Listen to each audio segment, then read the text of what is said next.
Bom dia, sejam todos bem-vindos. Hoje nós iniciamos, o sexto programa de competência em informação das bibliotecas UFO. Para nós é um prazer tê-los aqui. Meu nome é Yara, eu sou bibliotecária aqui na Biblioteca Setorial Umuarama. Eu estou vestindo uma blusa preta, tá? Um casaquinho preto. Estou de óculos, sou uma mulher branca, cabelos de luzes e ao entorno tem janelas e nós estamos dando início a mais um programa de competência em informação. Hoje nós falaremos, sobre a escrita acadêmica em face da inteligência artificial generativa, com os apresentadores Sara Cristina Maria Ferreira, como também Nelson Marcos Ferreira. Vou fazer uma breve apresentação dos ministrantes e logo em seguida eu passarei a palavra para eles. A gente pode fazer um combinado de, à medida que vocês forem tendo dúvidas, se vocês já puderem colocando no chat e a gente vai interrompendo a Sara e o Nelson, se vocês estiverem de acordo, ou vocês preferem que seja colocado tudo no final? O que vocês acham melhor? Então, vai depender da dinâmica. Assim, eu não me importo que me interrompa, sem nenhum problema. Eu acho que dá um pouco mais de dinamismo para a conversa, para a interação. Então, se a gente puder fazer de uma certa forma com uma maior interação, eu acho que é bom para todo mundo, porque já é online, né? A gente já tem esse distanciamento, a gente já não vê o rosto de ninguém. Então, se a gente puder fazer essa interação, lembrando que os comentários possam ser curtos também, que as perguntas possam ser mais curtas, para dar oportunidade às outras pessoas de falarem também e de questionarem também, tá certo? Certo. Okay. Pelo menos é o que eu penso. E você, Sara? Eu também não importo, Yara, pode interromper sim. Tá certo. Então, à medida que for tendo perguntas aqui no chat, eu espero uma oportunidade, interrompo, para vocês responderem. Pode ser? Pode ser, perfeito. Sim. Então, agora eu vou falar dos ministrantes, Primeiramente da Sara, tá? Sara Cristina Maria Ferreira. Ela é bibliotecária, documentalista na UFO, mestre em Educação Profissional e Tecnológica em 2025 pelo Instituto Federal do Triângulo Mineiro, IFTM. Tem especialização em Gestão em Biblioteconomia em 2007 e Biblioteconomia em 2021. Possui graduação em Biblioteconomia e atualmente é bibliotecária e gestora da Biblioteca Setorial Glória da Universidade Federal de Uberlândia, na UFO. O Nelson, que é Nelson Marcos Ferreira, também bibliotecário e documentalista da UFO, mestre em Educação Profissional em 2023 pelo Instituto Federal do Triângulo Mineiro, IFTM, possui pós-graduação em Docência do Ensino Superior pela Faculdade Internacional Signorelli, em 2014, é bacharel em Biblioteconomia pelo Centro Universitário de Formiga, em 2009, coordenou de agosto de 2018 a março de 2021 a Divisão de Informatização do Sistema de Bibliotecas da UFO, gerenciou o Sistema de Catalogação e Classificação da UFO entre 2014 e 2015 e 2017 a 2018. Atuou como consultor biblioteconômico na Faculdade Shalom de Ensino Superior, FASES, em 2018. E foi também tutor e professor do curso de Biblioteconomia EAD da Universo Paulo Uberlândia em 2018. Como também foi instrutor de cursos online de automação de bibliotecas e de catalogação pela Classe Curso em 2016. E também é palestrante convidado em eventos da área. Então, com esse currículo vasto dos dois, nós damos início a mais um programa de competência em informação das bibliotecas UFO. E a partir desse momento eu passo a palavra para eles dando boas-vindas aos participantes e desejando uma ótima participação.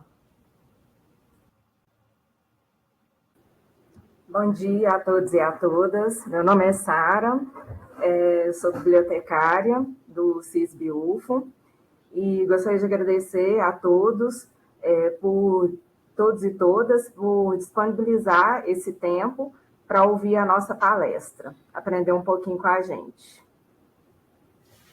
Olá, pessoal. Bom dia.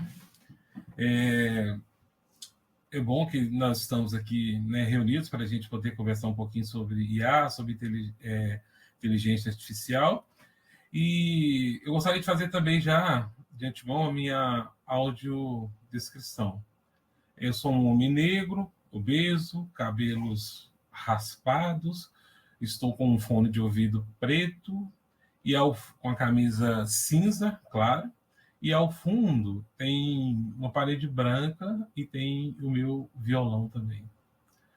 E dizer que quando a gente estiver conversando e falando sobre as questões, sinta-se à vontade, tá certo? Para mandar as perguntas. O áudio não abre não, né, Yara? Para os participantes? Abre. Eu deixei de todo mundo aberto, porque senão eu bloquearia também o seu e o da Sara. Então, todo mundo que quiser abrir o áudio, né, tem essa liberdade, tá? Tá certo. O que eu quero tentar, né, pelo menos eu e Sara, a gente tentou conversar, que a gente pudesse interagir, porque eu acho que fica mais interessante para todo mundo, tá certo? Então, quando a gente fizer uma pergunta, se alguém quiser abrir o áudio e dar uma resposta, eu acho que é legal, eu acho que interage mais e se torna mais eficiente o nosso encontro aqui de hoje. Combinado assim? Falem com a gente aí no chat, ou dá um ok aí, tá bom? Nelson. Oi. Tem essa mãozinha aqui, ó, que eu acho que se a gente levantar fica interessante. E aí você vê que a gente sim. vai falar. Isso, para a gente seguir também uma sequência, para a gente que não possa interromper, né, colocar uma pessoa na frente da outra, tá certo? Então, perfeito. Lembrem da mãozinha aí também. Eu vou fazer a minha descrição. Eu sou uma mulher negra, de cabelos anelados, longos. Estou com um macacão com azul, com laranja. E ao fundo eu estou no serviço, né? E ao fundo tem cortinas beges. Estou também de batom vermelho e de colar de bolas e brinco. Então, eu vou começar a apresentação. Eu vou colocar a apresentação sem ser na tela cheia. Ela deu algumas questões, ela deu uma desconfigurada, mas porque também eu vejo quem está levantando a mão e quem tem dúvida. Fica melhor para apresentar. Hoje nós iremos tratar, o nosso tema é escrita acadêmica em face da inteligência artificial generativa, com Sara Ferreira e Nelson Marcos Ferreira. Toda a minha apresentação ela é baseada na minha dissertação, que está disponibilizada no repositório do IFTM. A minha dissertação foi sobre a escrita acadêmica. Então, toda referência que eu tirei está na dissertação. A escrita desempenha um papel vital na acumulação do conhecimento e sua gradativa transformações em tecnologias em nossa sociedade atual. Devido à sua capacidade de registro, potencializando sua transmissão de geração em geração, em comparação à oralidade, por exemplo. Ainda que a linguagem seja um campo de disputa e poder, ela não esgota a experiência humana. Nossa história também vive nos suportes que criamos, de papiros e pergaminhos aos arquivos digitais e podcasts de hoje. Então, Hoje, a escrita veio modificando. Temos vários suportes, desde os primórdios, que depois eu vou falar um pouquinho também desses suportes. A trajetória da escrita, né, que esses são os suportes. Artefatos simbólicos de culturas ancestrais, inscrições em pedras, tábuas de argilas. Nós temos hoje, depois veio a imprensa. E aí, hoje, a gente tem essa tecnologia, que é a inteligência artificial generativa, que transformou o modo de escrever. Nós temos hoje várias formas de escrita, e a inteligência artificial generativa ajuda a fazer essa escrita. A gente nunca imaginou que tivesse um programa que alterasse a nossa escrita, modificasse e também escrevesse para nós. Constitui os primeiros marcos da nossa tentativa de narrar, registrar e compreender o mundo e a própria existência. A escrita acadêmica. Agora nós vamos falar um pouquinho da escrita acadêmica. A escrita acadêmica, as instituições superiores de ensino, no caso brasileiro, ela tem um fomento da escrita acadêmica. São nesses espaços que são defendidas publicações, monografias, dissertações e teses, bem como publicados artigos científicos, nos mais variados periódicos do mundo. O meio pelo qual as descobertas científicas são publicadas. Então, toda descoberta científica são publicadas, as universidades publicam essas descobertas, seja em divulgação científica, seja em congressos, seja em periódicos ou livros. Então, o meio acadêmico universitário de ensino superior é fundamental para que essa escrita acadêmica seja produzida e seja divulgada. Eu vou falar um pouquinho da inteligência artificial generativa. A gente fala IA, fala inteligência artificial generativa. Com o boom do ChatGPT em 2022, a gente acha que a inteligência artificial surgiu em 2022 com o ChatGPT. Mas essa inteligência artificial generativa, ela surgiu em 1960, com o desenvolvimento do ELISA, o chatbot ELISA. O que é essa inteligência artificial generativa? A inteligência artificial generativa refere-se a uma categoria de sistemas de inteligência artificial, projetados para criar novo conteúdo, como texto, imagens, áudio, vídeo e até mesmo código. Esses sistemas utilizam modelos avançados de aprendizado. Aqui, para vocês terem noção da inteligência artificial generativa, a gente fala IA, ela faz parte da IA, ela é uma sub-área da IA. Então, ela está aqui dentro da linguagem natural, que é a geração de textos, áudios, vídeos.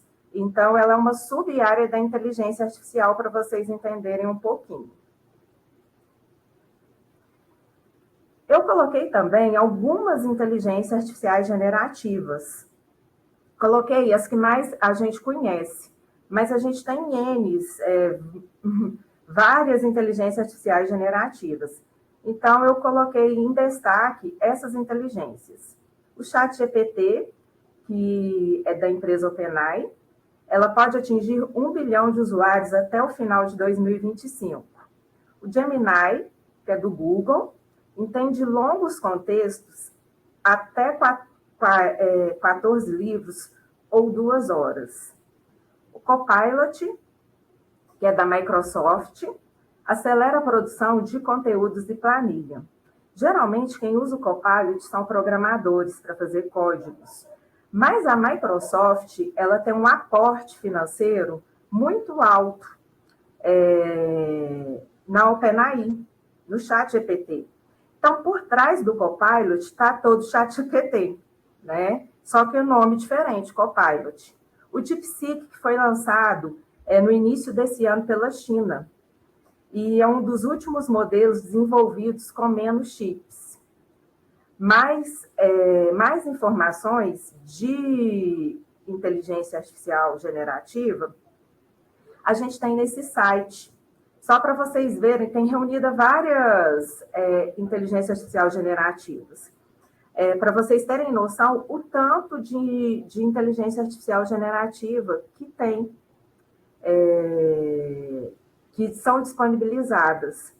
Então, com isso, a escrita está sendo alterada e modificada a cada dia. Por isso, da preocupação, né, que a gente tem que ser curadores,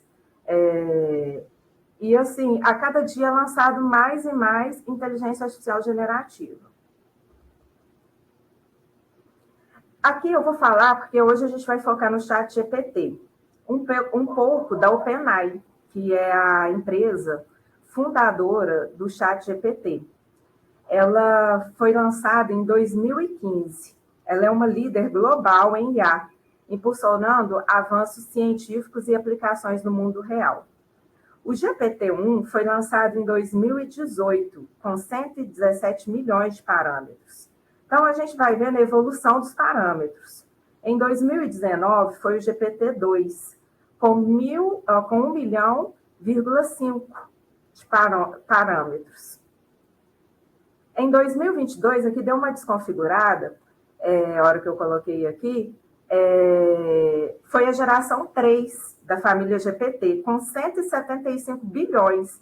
Então, começou com milhões e agora está, em 2022, com bilhões.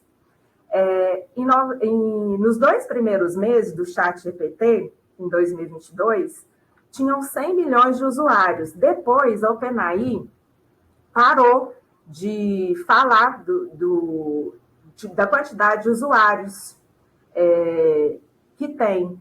Hoje, igual eu peguei alguns dados, mas dados de estatísticas de site, um site que não é brasileiro também.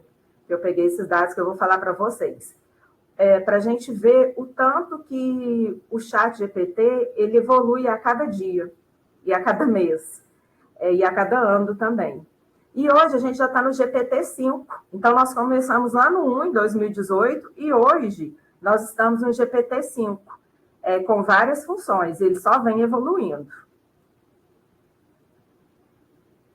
Com os avanços da IAG, como é o caso do GPT, do ChatGPT, na medida em que elas são capazes de produzir textos a partir de poucas interações humanas por meio de prompts, é importante destacar que as produções geradas por IAG, a despeito de sua aparente precisão e naturalidade, por vezes, podem apresentar informações alucinatórias na recuperação da informação. O que são essas informações alucinatórias? Eles podem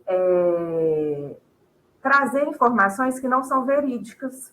Então, por isso a importância da gente saber do conteúdo, saber do que se trata, para a gente saber se aquela informação é verdadeira ou não. Tanto é que a hora que a gente vai digitar lá no ChatGPT, ele já fala para a gente verificar as informações, porque ele sabe que ele alucina. Então, e hoje, o que a gente fala muito para os alunos, eu sempre que vou em sala de aula, eu estou sempre falando com eles, para sempre checar as informações.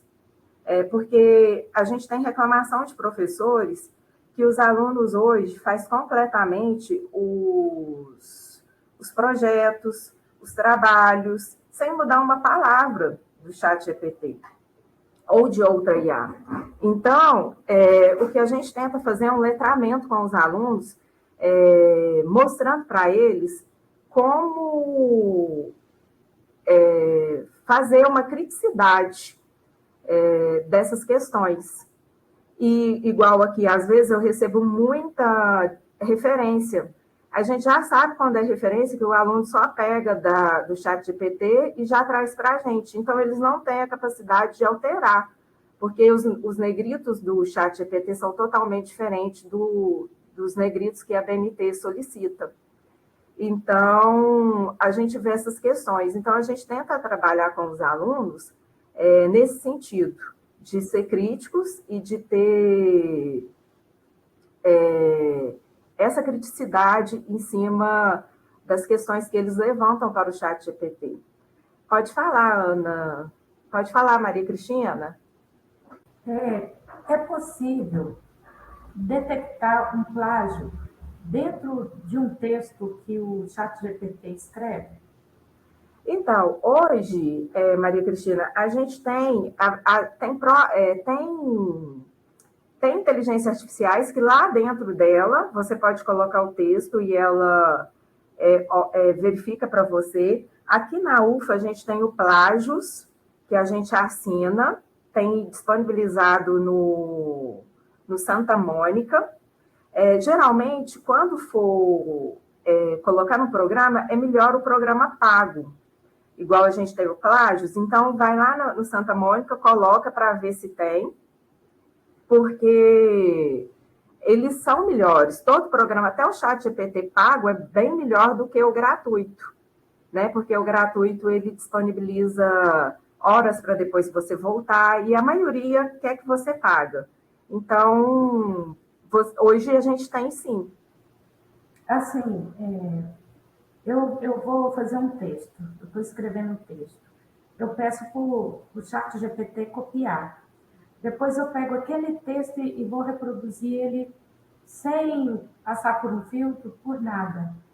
É possível detectar este plágio, que não foi uma fala minha, não foi uma escrita minha, né? Hoje detecta, porque a inteligência artificial generativa, ela tem o seu modo de escrever. Ela não escreve como um humano, né? E aí, ela já tem palavras que a gente já sabe, que é igual eu fiz a apresentação para os bibliotecários aqui, como crucial, papel fundamental, significativas, e ela não coloca os conectores. Alguns colocam, mas ela coloca geralmente os mesmos conectores. Além disso, bem como ela não muda esses conectores, né? Então, tem como sim, você coloca lá. Eu ainda não fui lá depois eu quero até escrever e ir lá no Santa Mônica verificar o que o Plágios vai falar. A gente escreve um completo no ChatGPT e vai lá verificar, porque ele está disponibilizado só no Santa Mônica. Mas eu quero fazer esse teste, sim, Maria Cristina. Obrigada. Eu que te agradeço. Então, eu vou falar algumas estatísticas do ChatGPT. Eu peguei essa semana nesse site. É um site que não é brasileiro, e foi colocada essa matéria em outubro de 2025. Então, ela é bem recente. Alcance: 193,33 milhões de visitas por dia. 5,8 bilhões de visitas por mês. Engajamento: 2,5 bilhões de mensagens enviadas por dia. Mais de 5 bilhões de consultas processadas por dia. Usuários: 800 milhões ativos por semana, em fevereiro de 2025. 10 milhões no ChatGPT Plus. O ChatGPT Plus é o ChatGPT pago, então ele chama ChatGPT Plus. A gente, quando não paga, tem um acesso gratuito nele, mas é limitado. Então, aí depois ele pede para você retornar depois de várias horas no Plus. Mas você pode fazer algumas perguntinhas no Plus, ele deixa para você ver, para testar. Mercado e receita: 81,13% de participação no setor da IA generativa. 10 bilhões em receita recorrente anual.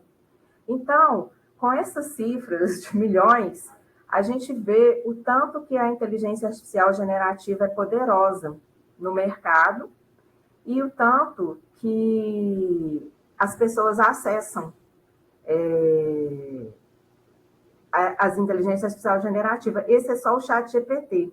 Agora, vocês imaginam as outras inteligências, que são várias. Então, hoje, a nossa palestra é para conscientizar vocês que pode ser feitas consultas, não tem como proibir. Por quê? Porque hoje todo mundo usa, mas fazer de forma consciente essas consultas, e o pessoal usa muito hoje em dia. Então, aqui eu finalizo a minha parte da minha apresentação, deixando também para vocês uma frase do Paulo Freire: a conscientização é um teste de realidade.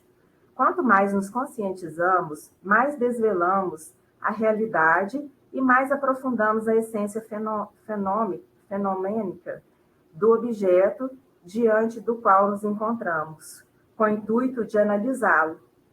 E agora, o Nelson vai falar para vocês um pouco, mostrar para vocês do funcionamento do ChatGPT, que é muito bacana.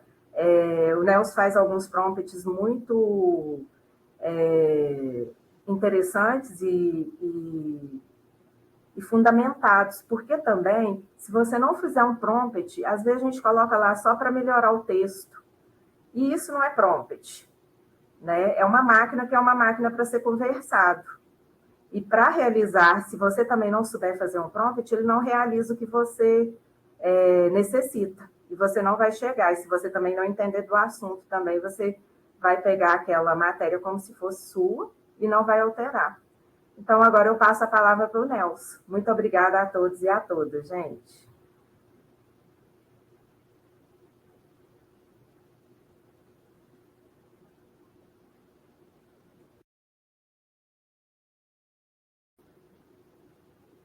Não, a gente não está te ouvindo, Nelson. Será que aconteceu? Espera aí, deixa eu... Só um minuto. Agora sim. Está me ouvindo agora? Agora tá. Uhum. Ah, tá. Pessoal, então vamos dar sequência ao que a Sara falou, no sentido um pouco mais prático, tá certo? Mas antes da gente entrar para essa prática, deixa eu só... Eu vou compartilhar minha tela. Yara, você habilita aí para mim compartilhar, por favor? Sim, vou te passar aqui como apresentador, tá? Ah, tá bom. Gente, tem hora que eu vou virar o rosto para o lado, que eu tô com duas telas aqui, tá certo? Uma vendo a apresentação e outro que eu estou utilizando o ChatGPT, tá certo? Assim que tiver habilitado, Yara, você me fala, tá bom? Certo. Então, nós temos aqui na sala 42 pessoas. E eu gostaria de fazer uma pergunta e gostaria que vocês fossem sinceros comigo, né? Quem já usa ou já usou o ChatGPT ou alguma inteligência para produzir texto, né? Falem comigo aí. Quem já usou, quem usa, quem tem... Falem comigo. Eu uso, Maria Cristina. Maria Cristina. Quem mais? Pode falar. Pode escrever no chat. Eu uso às vezes para responder e-mail. Eu uso também. Eu uso às vezes para responder e-mail. Nelson, Paulo, você já está como apresentador, tá? Ah, tá bom. Eu Então, uso também.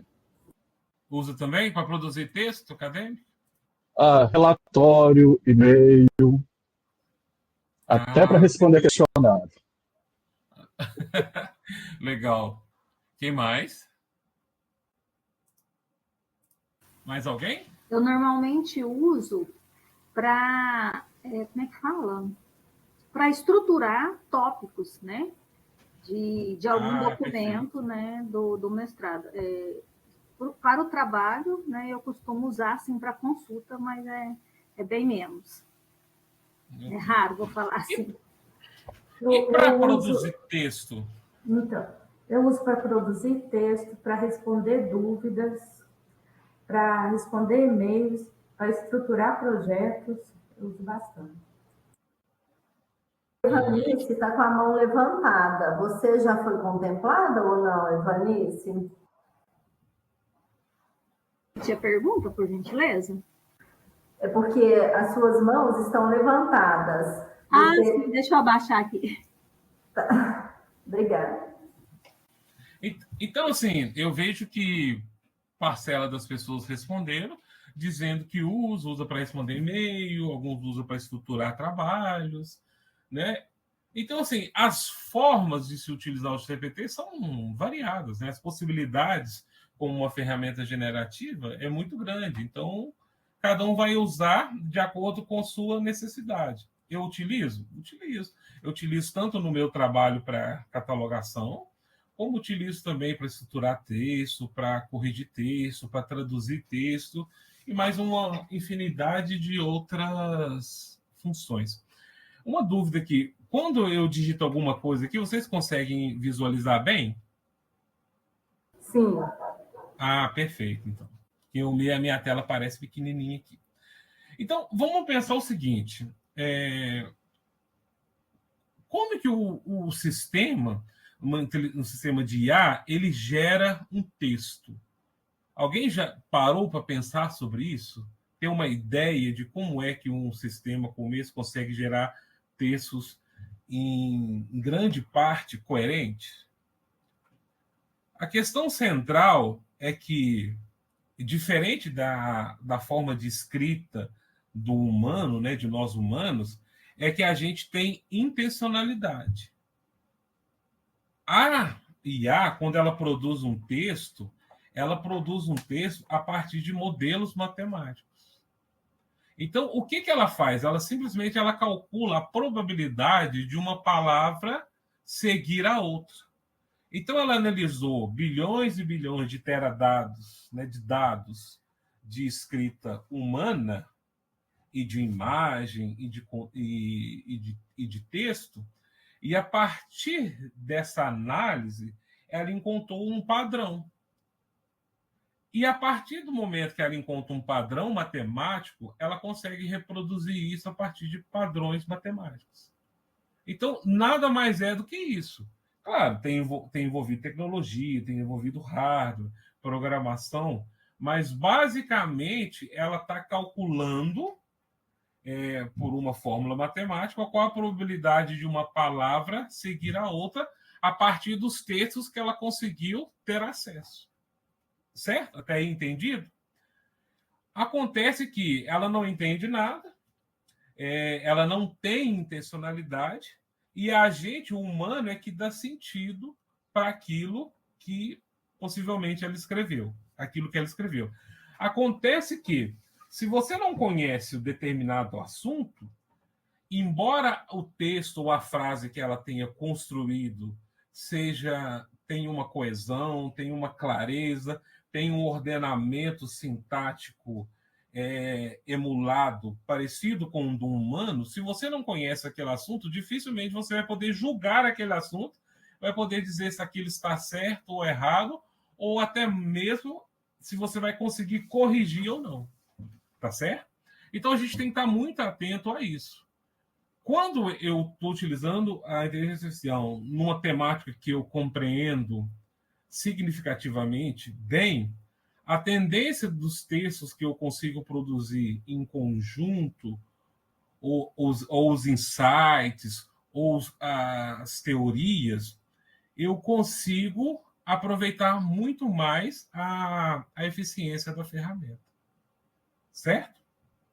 Mas como eu vou mostrar a prática de como eu utilizo ela, certo? Vou citar alguns exemplos aqui, por exemplo, para estruturar, por exemplo, um artigo, tá certo? Se eu fosse estruturar um artigo. Primeiramente, eu preciso compreender como é uma estrutura de um artigo. O que um artigo tem? Ele tem introdução, ele tem resumo, ele tem objetivo geral, objetivo específico, ele tem justificativa. Então, eu preciso estruturar isso de uma maneira, inclusive passando um prompt para a IA, do jeito que ela consiga compreender, de forma clara, de forma lógica. Então, a gente vai conversando porque ela compreende, a partir de probabilidade, né, e de dados matemáticos, a linguagem natural do humano. Tá certo? Então, vamos simular, por exemplo, se a gente estivesse escrevendo um artigo numa temática qualquer. Alguém gostaria de sugerir algum assunto aí específico na área da educação para a gente tentar simular como a gente faria isso, por exemplo, usando aí o chat GPT? Alguém gostaria? Narrativas, contadores de histórias em tempo de IA. Ah, certo. Contadores de história em tempos de IA, certo? Então, a primeira coisa que eu preciso entender, se eu vou fazer um artigo sobre isso, eu preciso dar um contexto para que ela possa fazer. Então, por exemplo, é, o termo que você usar é livre, né? Você pode usar qualquer termo para iniciar. Por exemplo, preciso escrever um artigo sobre histórias, o quê? História, contação de histórias, Maria? Ou narrativas históricas, em tempo de IA, porque contador de história Histórica em tempos de de IA. isso. Ou seja, eu comecei a dar um contexto. Preciso escrever um artigo sobre narrativas históricas em tempos de IA, históricas, certo? Em tempos de IA,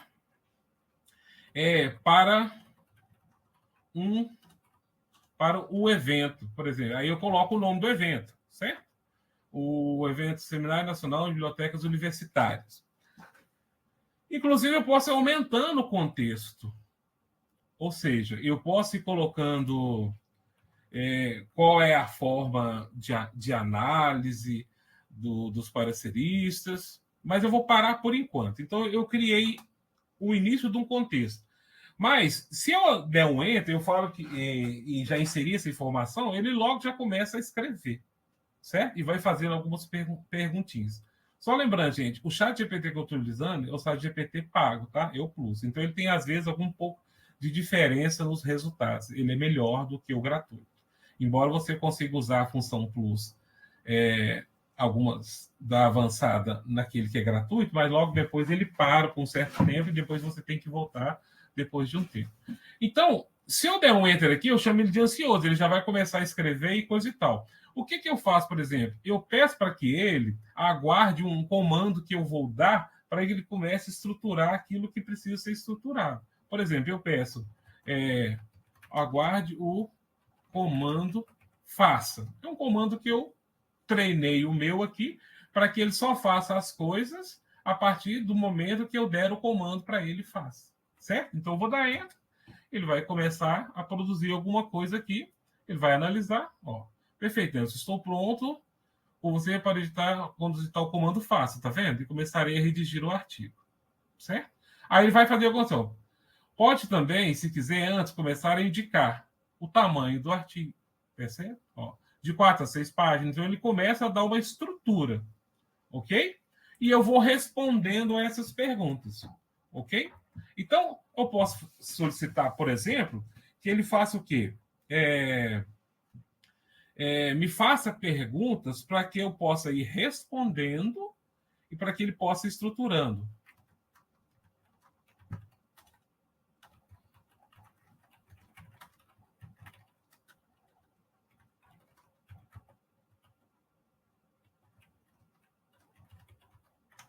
Vamos ver o que ele vai fazer.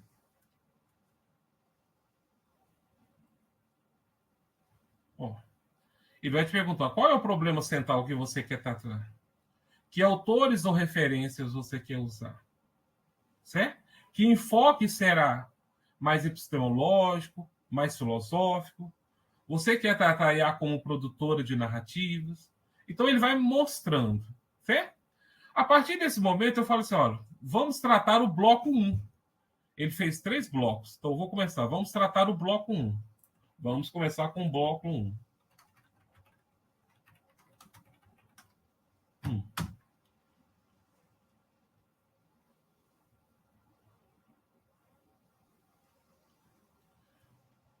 Perceberam que ele vai trazendo os elementos e a partir desse momento eu posso ir alimentando cada tópico e a partir desses tópicos ele vai alimentando o banco de dados e depois vai construir provavelmente uma estrutura melhor para que depois eu dê sequência na escrita. Ah, acabei o bloco 1? Beleza, vamos para o bloco 2?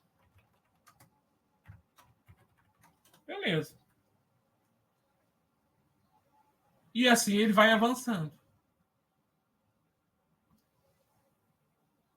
E ele vai apresentando os textos. Certo. Feita essa introdução inicial, por parte do GPT e comigo aqui, a gente pode começar a pensar na estrutura do artigo, na estrutura mesmo. O que é a introdução, quais são os elementos. Então, eu vou perguntar quais as partes de um artigo científico. Claro, isso partindo do princípio se você não sabe, né?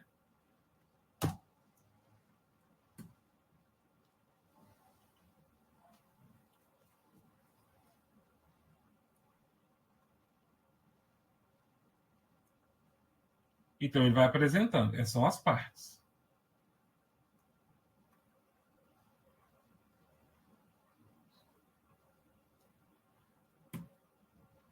Certo. Ok. Ele apresentou as partes. Podem ter outras partes. Isso vai depender de acordo de para onde você está escrevendo esse artigo. Mas, basicamente, a estrutura do artigo ela está apresentada aqui. Se um artigo, a revista ou o evento que você está publicando tem a necessidade de alguma outra parte, algum outro item a ser destacado, você coloca para ele e a gente vai trabalhando. Tá certo? Então, quando a Jo falar do resumo, que ele apresentou que você tem que ter um resumo, né? Quais são as partes que compõem o resumo?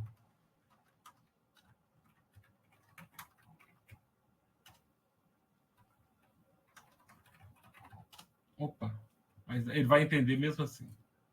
Ficou errado ali, mas ele vai.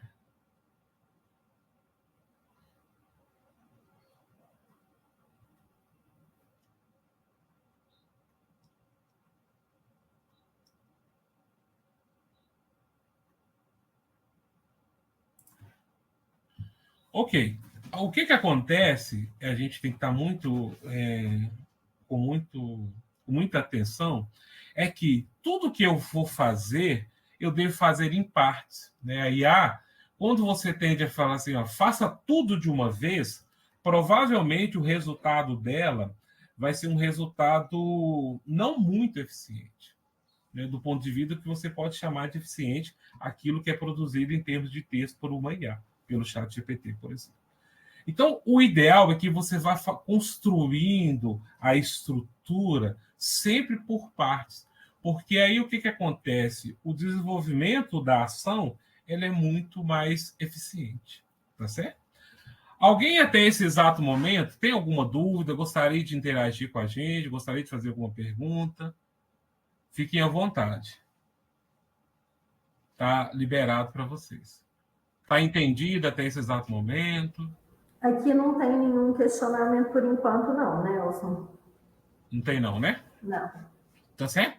Então, vamos pedir para ele produzir um resumo, por exemplo, tá certo? Desse trabalho que a gente está fazendo.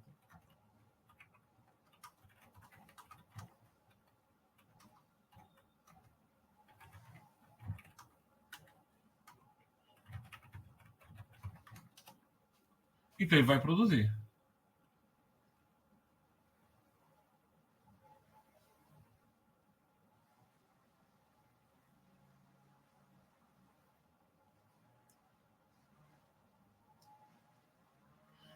Isso. Aí vem o grande problema, né? Vocês conseguem dar uma olhadinha no resumo? Observe se tem coerência no resumo. Dá uma lida. E assim que todo mundo der uma lida, falem comigo. Eu preciso que vocês falem comigo. Preciso que vocês interajam comigo. O que vocês acharam do resumo construído por ele?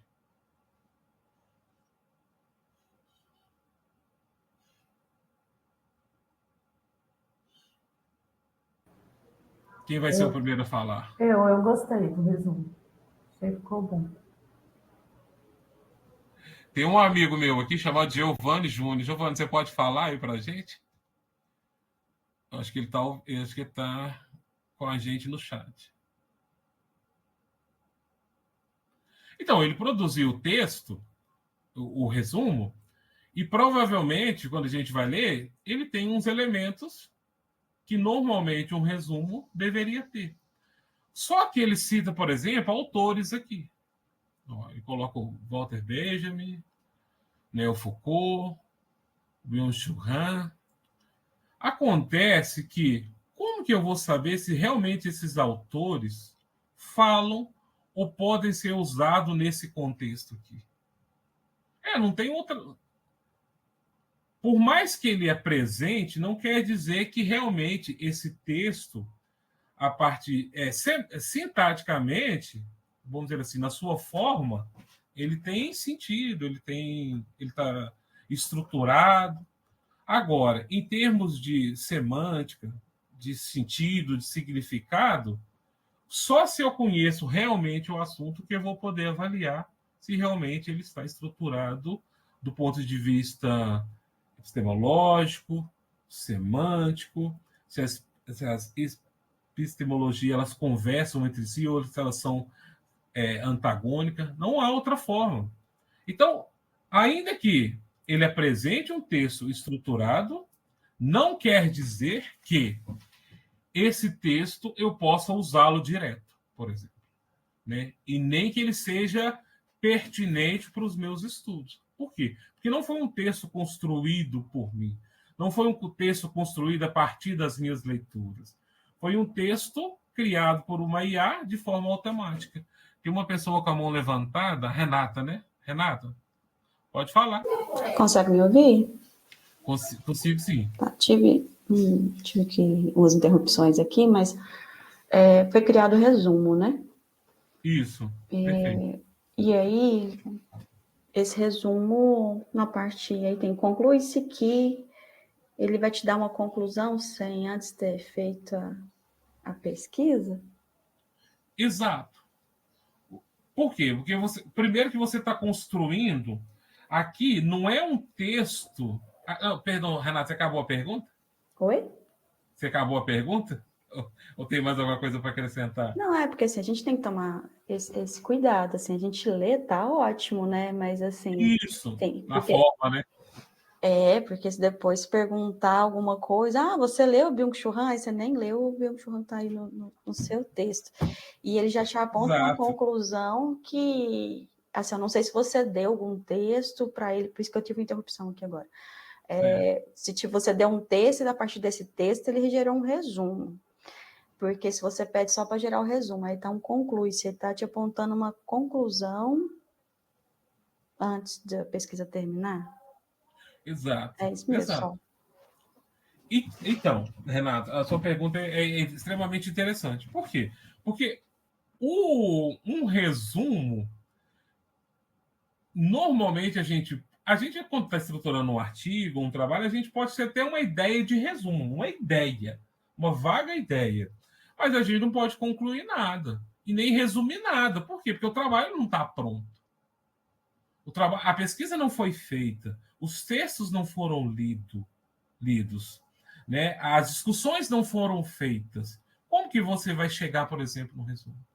Então você teria que fazer todo o trabalho para que, ao final, a gente pudesse construir esse resumo. Mas é possível construir o resumo? Ele vai construir na sua forma e no sentido de uma forma coerente? Sim, em forma sim, mas em conteúdo não. Como bem salientado, ele conclui aqui. Mas é para te lembrar também que um resumo ele tem que ter esses elementos. Inclusive, um dos elementos essenciais de um resumo é que você tem uma conclusão. Certo? Tem uma outra pessoa, Maria Cristina. Pode falar, Maria Cristina. À medida que eu vou falando, dialogando, escrevendo no chat GPT, ele vai se adaptando ao estilo da minha escrita? Ele entende? Sim. Era isso. Certo. Então, a gente tem que entender que é o seguinte: a escrita, cada pessoa tem um tipo de escrita e tem um tipo de fala. A partir do momento que eu estou alimentando a inteligência artificial com textos que eu escrevi, você consegue, em certa medida, fazer com que o sistema possa emular a sua forma de escrita. Por quê? A partir do momento que eu estou escrevendo, eu estou gerando um padrão de escrita. Quais são os termos, às vezes, que eu utilizo mais, a forma linguística que eu apresento, os elementos argumentativos que eu utilizo, os marcadores textuais que eu utilizo também para dar coerência, coesão, articulação entre um parágrafo e outro. Ou seja, a partir desses elementos que você produz, que é do humano, você consegue, ao passar os seus textos para a inteligência artificial, fazer com que ela emule. Claro, não vai ficar igual ao que você fez, mas, em alguma medida, ele fica um pouco próximo. Né? Se você tem um tom mais filosófico, então ele vai tentar trazer esses elementos na sua forma, mais filosóficos também. Se você é mais poético, ele também vai trazendo esses tons. E você, inclusive, pode solicitar, por exemplo, que eu utilize tom de outros autores que você gostaria de ampliar ou de aprender a forma de escrever. Tá certo? Então, com o tempo, quanto mais você interage, mais ele vai se aproximando da sua forma de escrita. Você consegue buscar esse estilo. E, claro, se você der os comandos também, né? A partir daquilo que você escreveu. Tá certo? Então, o ideal é que você vá construindo a estrutura do trabalho aos poucos. Então, você conseguiu um resumo. Você pode solicitar que ele faça aqui, por exemplo, os objetivos? Sim, mas para que seja construído esse objetivo, você precisa dar contexto, você precisa ter lido, você precisa ter estudado, você precisa ter refletido para que, ao interagir com o sistema possa entender aquilo que você quer e você possa refinar. Só que aí a gente tem uns problemas, né? Teve alguém que perguntou se as ferramentas artificiais ou se existe alguma ferramenta que identifica o plágio. Aí a gente precisa entender um pouco do que é plágio, né? Do que é a forma de escrita. Por quê? O que o ChatGPT faz é recombinar as palavras, é recombinar tudo aquilo que já foi dito, tudo aquilo que já foi falado.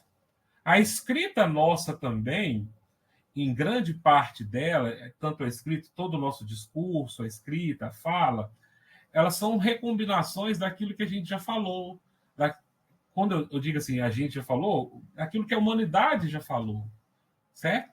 Aquilo que a humanidade, em sua totalidade, já escreveu, e que em algum momento a gente leu, ou em que em algum momento a gente ouviu, e a gente consegue reproduzir isso.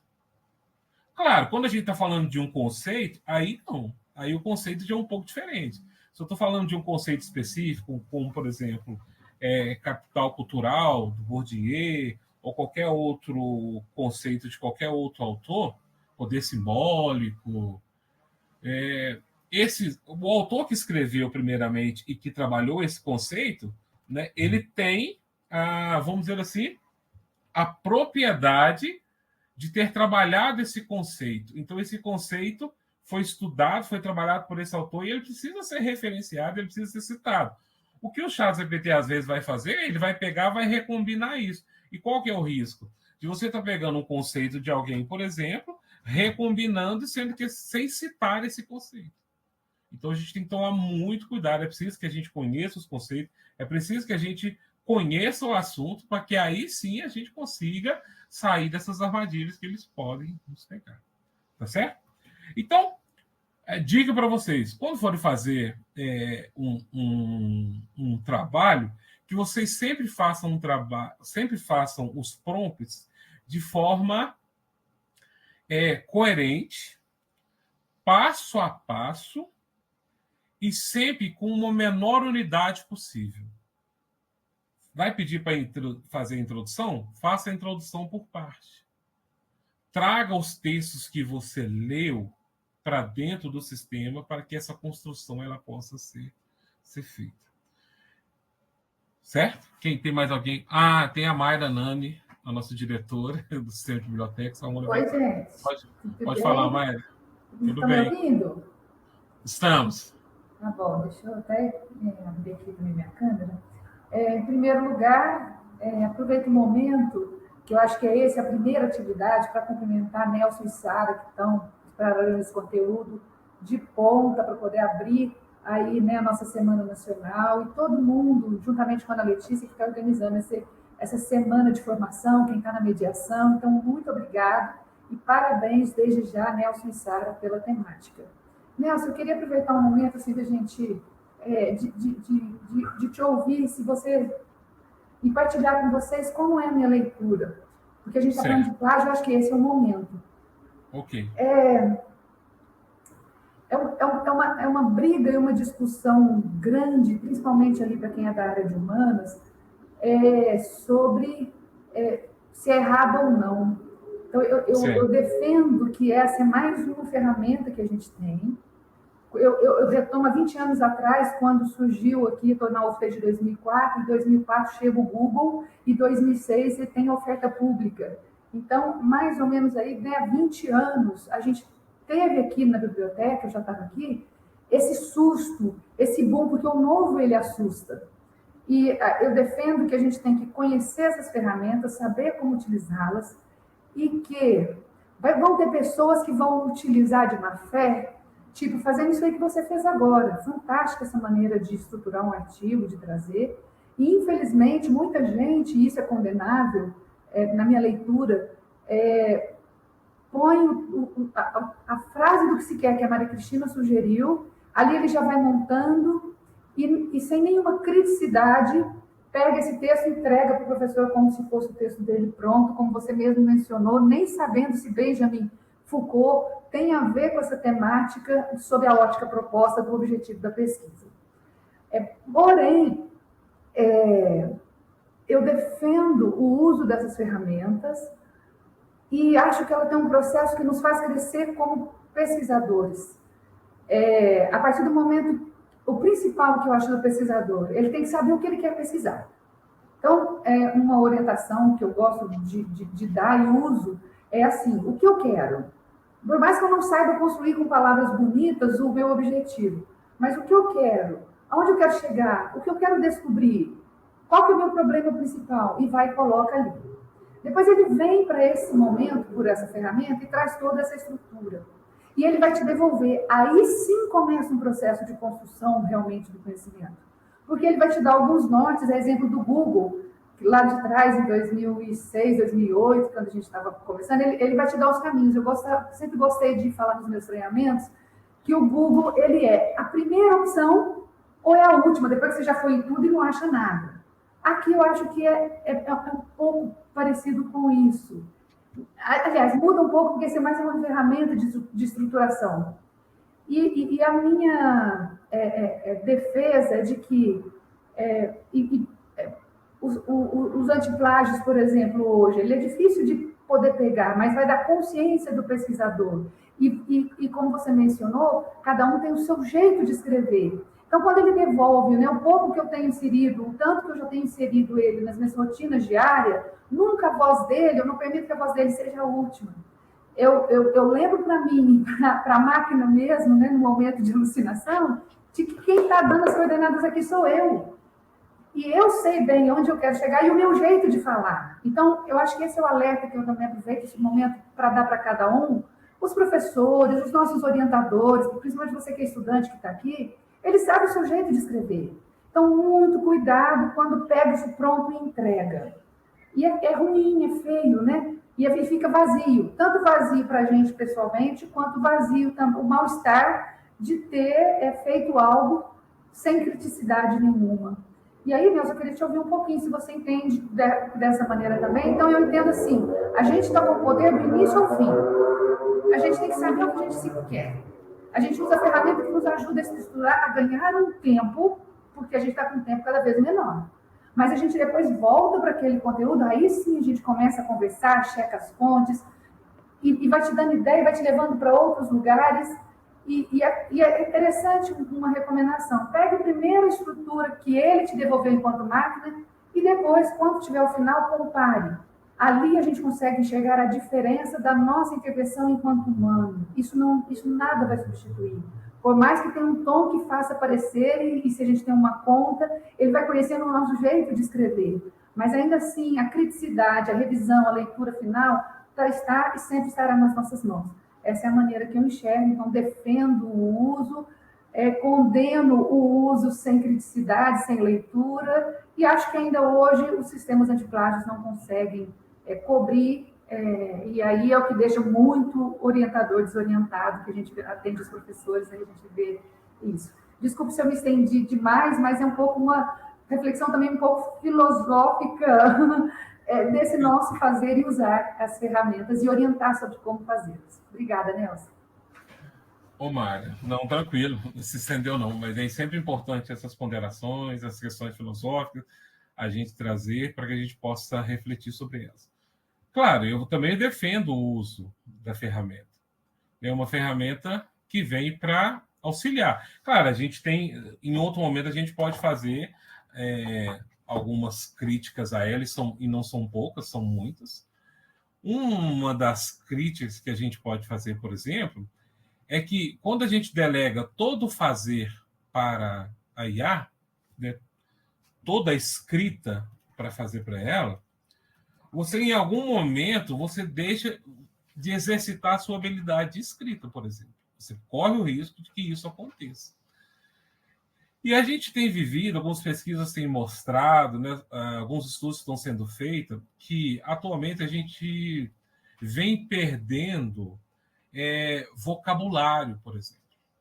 A gente vem perdendo a capacidade de escrever, de vocabulário. Linguisticamente, a gente tem ficado, às vezes, um pouco mais empobrecido. E o que isso significa para o uso, por exemplo, da IA? Porque o que a IA compreende é a linguagem natural, certo? A partir dos meus escritos, a partir das minhas falas.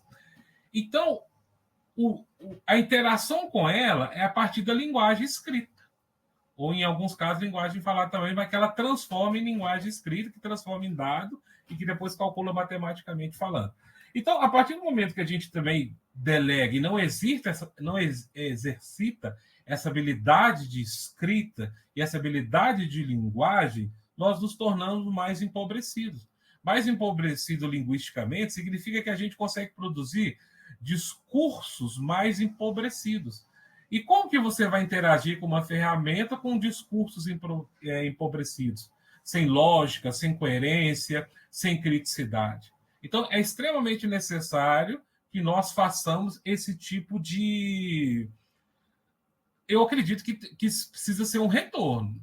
Né? A gente precisa aprender a cada vez mais, linguisticamente, a gente precisa evoluir para que a gente possa interagir com essas ferramentas. E quando você traz a questão do plágio, a gente precisa entender que essas ferramentas que pegam ou não plágio, elas vão analisar vai analisar aquele conteúdo, certo? Para verificar se ele já foi, por exemplo, usado ou citado por uma outra pessoa e que você usou no seu texto sem fazer as devidas citações, por exemplo. Um conceito específico, um trecho longo de texto, ou até mesmo pequeno, então ele vai checar. Em alguns casos ele consegue pegar, outros casos ele não consegue pegar. Mas com o tempo, e pode ser que essa leitura caia na mão de alguém que entenda daquele assunto de forma profunda e já tenha lido a literatura, ela vai identificar que aquele trabalho, então, provavelmente tem trechos plagiados.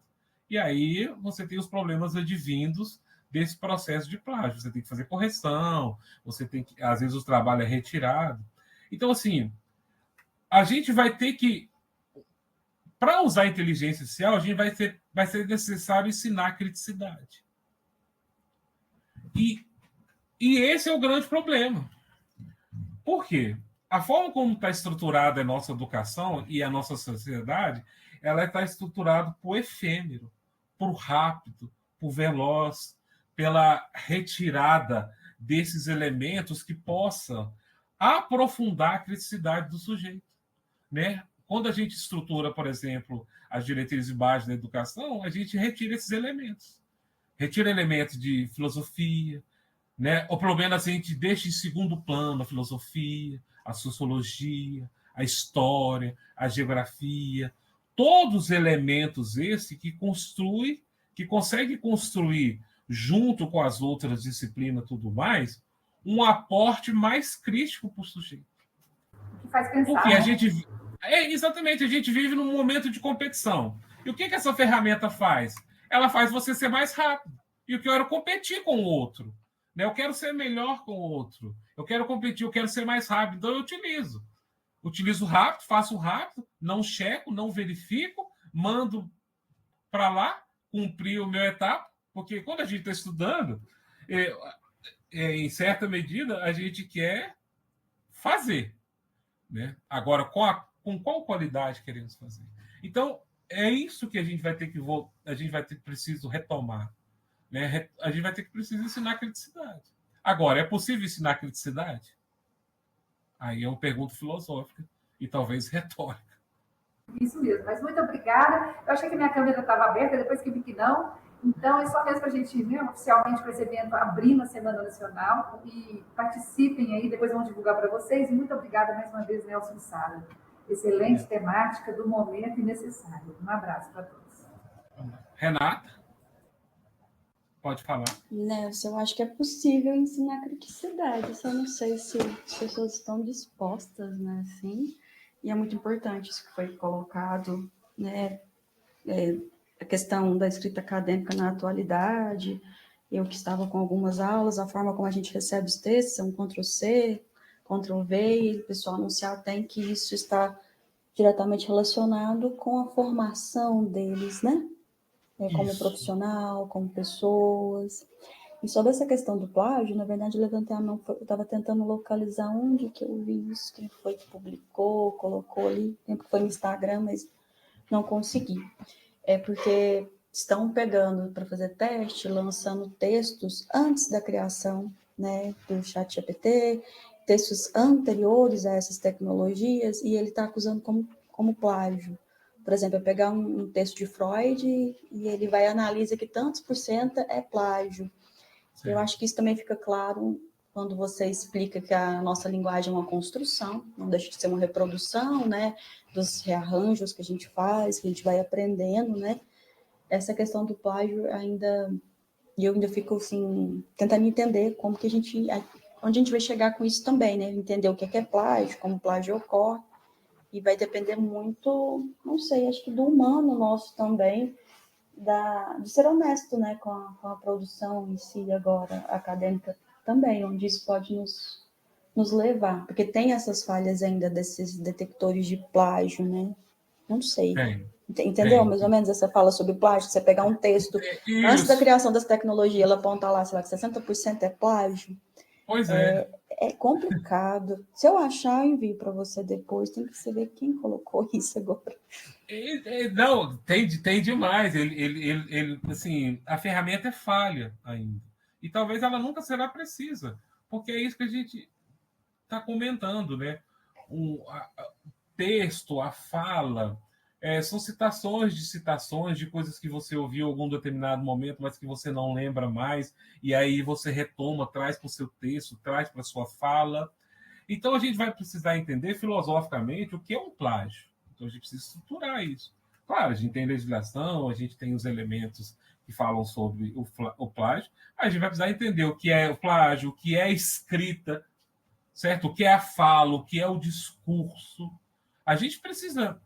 trazer epistemologicamente esses elementos para poder fazer essa compreensão. Eu uso ou não uso, eu posso usar. E se está nascendo, por exemplo, uma nova forma de escrita, né? Uma forma de escrita híbrida entre o humano e a máquina? Porque a escrita e a fala são elementos de disputas de poder. Até então, a gente não tinha nenhuma ferramenta que produzia texto. E o humano reinava nesse termo de produção textual. Agora, você tem uma ferramenta que emula a escrita humana. Né? Que consegue construir música, que consegue construir imagem. E aí? Então, há aí, nesse exato momento, o nascimento de uma disputa simbólica entre o humano e também entre a máquina. Sara, pode fazer sua pergunta. Então, só um relato da minha pesquisa, que eu fiz a pesquisa com os professores do IFTM, de doutorado e mestrado, e eles também dão aula para o ensino médio. E aí, eles têm uma grande preocupação, por quê? Porque já chegou no mestrado projetos escritos totalmente pela IA, que a hora que eles foram verificar as referências não existiam essas referências, e todo em tópico, porque geralmente a IA escreve em tópico.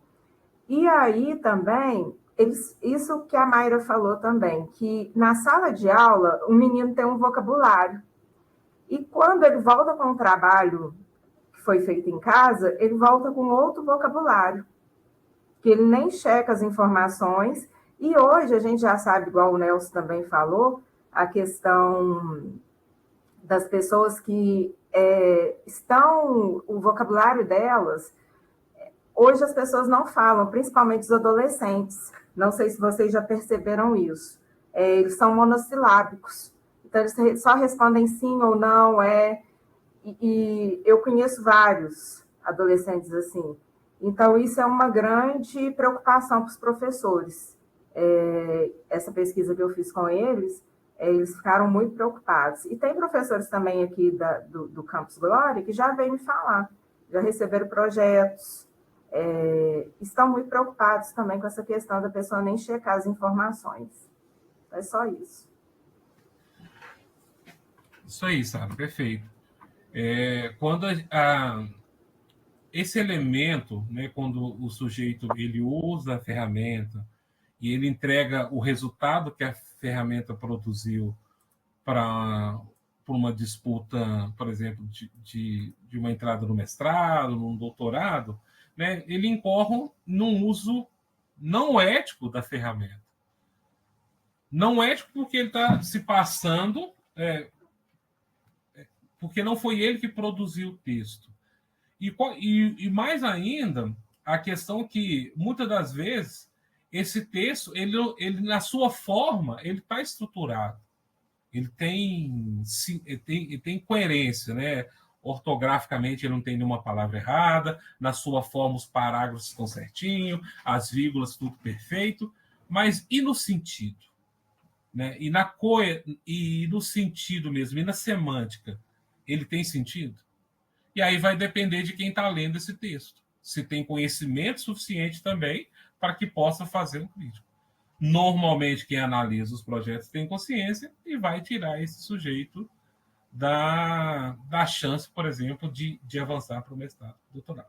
Então, em síntese, pessoal, o que eu gostaria de falar para vocês é quando for construir os seus prompts para conversar com uma IA, e eu falo aqui conversar entre aspas, certo?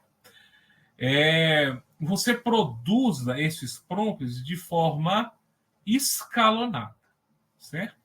Por partes.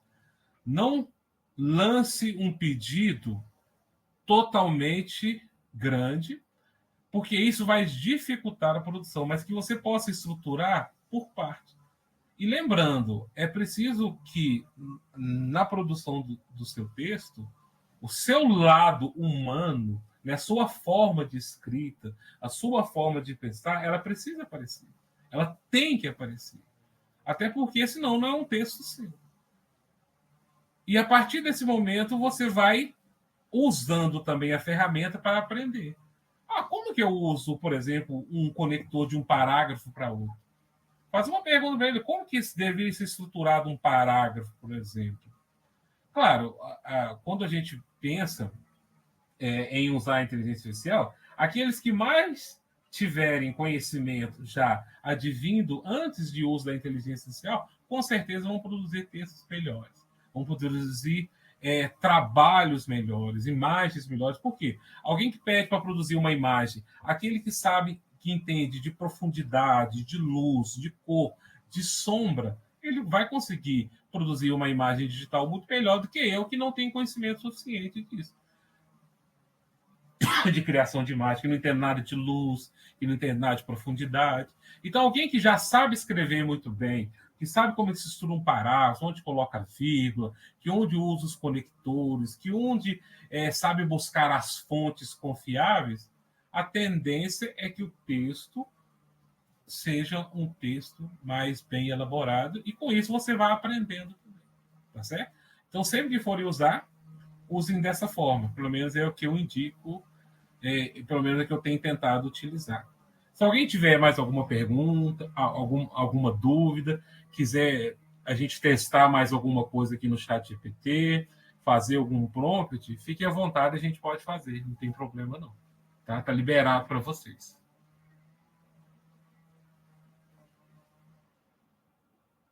Vamos lá?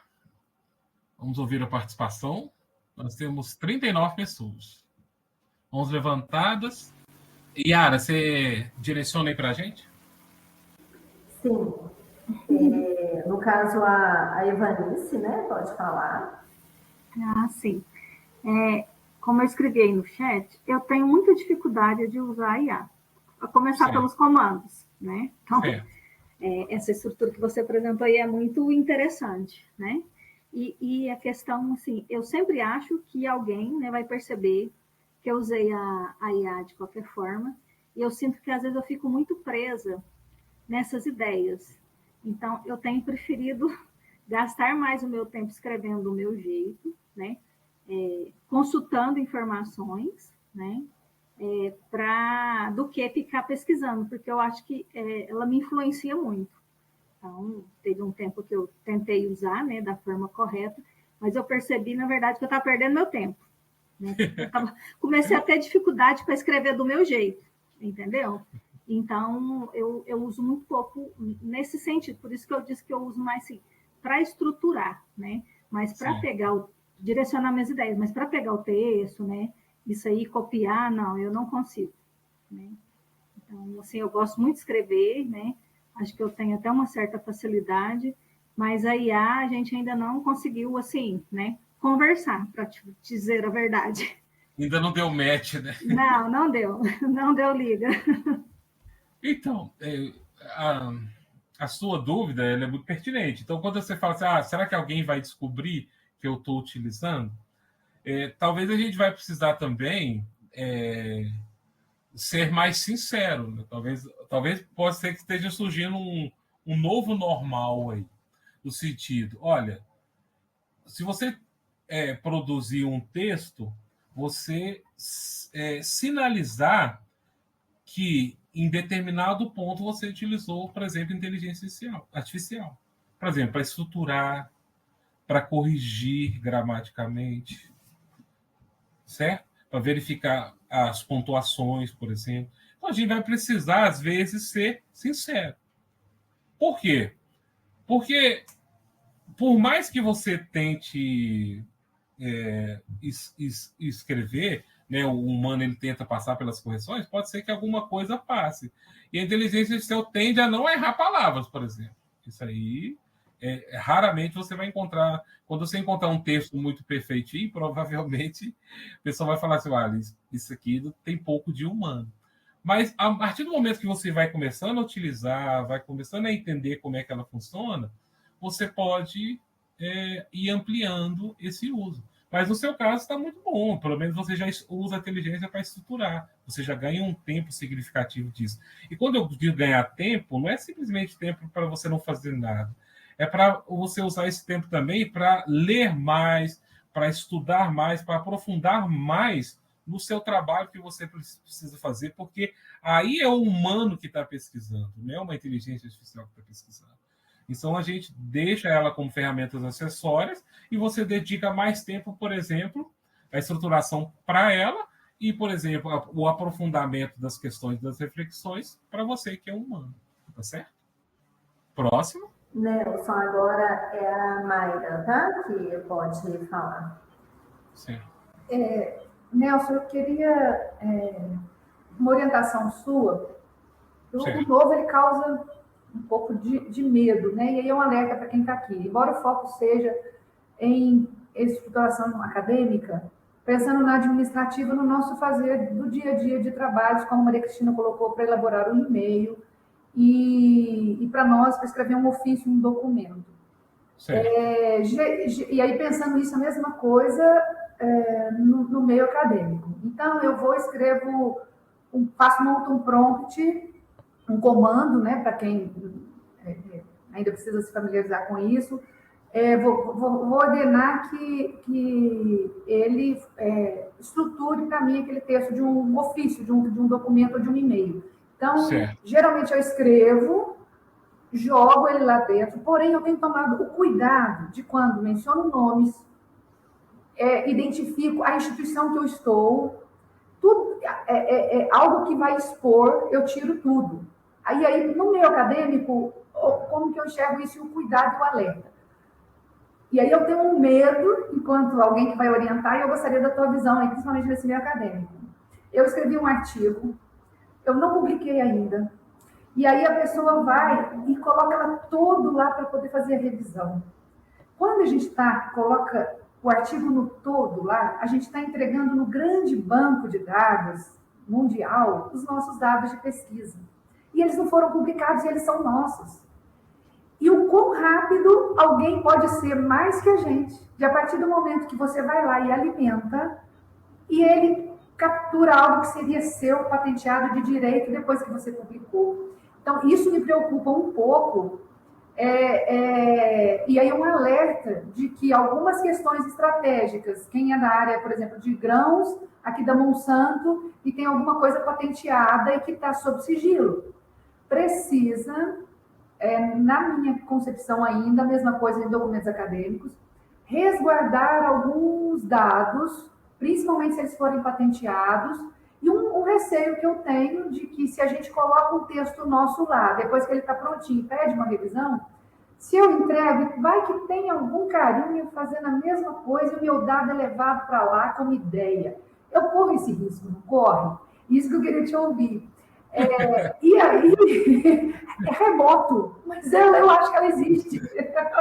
Não, existe. Então, e alertar o pessoal que aqui está, porque às vezes a gente fica colocando tudo, olha o que aconteceu, e aqui eu encerro minha fala. Um amigo nosso estava com a família internada na UTI, e ele precisou do telefone do médico. Ele foi no Gemini, né, que é uma das ferramentas, ia conseguir o celular do médico pelo Gemini. Quer dizer, às vezes alguém está escrevendo um ofício, algum dado, algum documento que nós estamos alimentando com dados pessoais, expondo às vezes, e apareceu esse médico, tem colocado, puxa vida, o que o meu celular está dizendo no Gemini? Teve que trocar de celular.